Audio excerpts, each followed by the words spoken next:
Hello, everyone. My name is Gage Laverne, and here is my week one video discussion for this class. So, one of the things I found really interesting about this week's readings was just the emphasis on artistic vision and making sure that you are being true to the playwright and being true to the plot and story of the play, but still finding your vision both as a director and as a unifying voice for the production as a whole. As I've been working with middle schoolers so far in my career, a lot of the shows that we tend to do are well known and very popular. And most of the kids and the audiences that are going to see it already have an idea in their head of what the show should look like.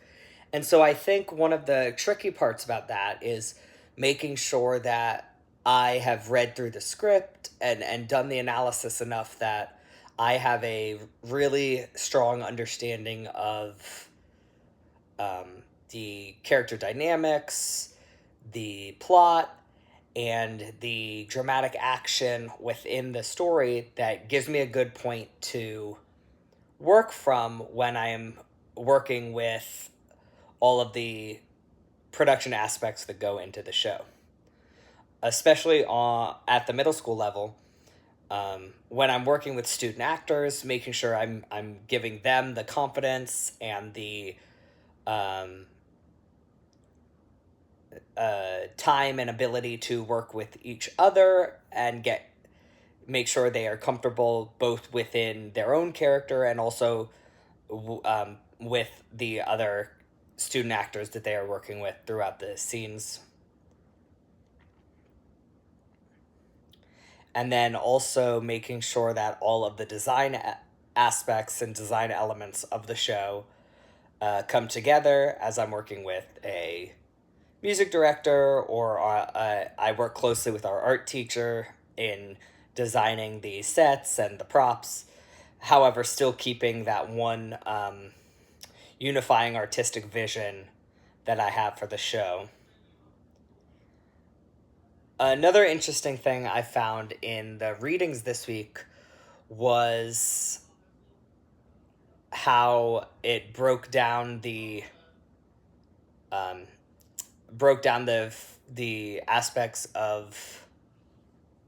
the show for how a director would